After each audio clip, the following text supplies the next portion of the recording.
আমারে বানাইছো তুমি, আমি তোমার বান্দা। আমারে তাড়ায় দিলে আমি যাবো কই? কই যাবো?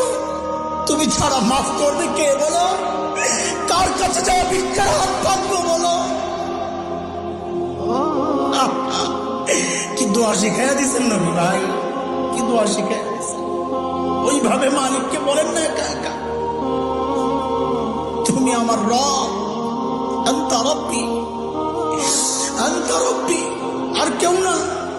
পাপ করছি তো তোমারই করছি, নাফরমানি করছি তো তোমারই করছি, আর কারো করি নাই।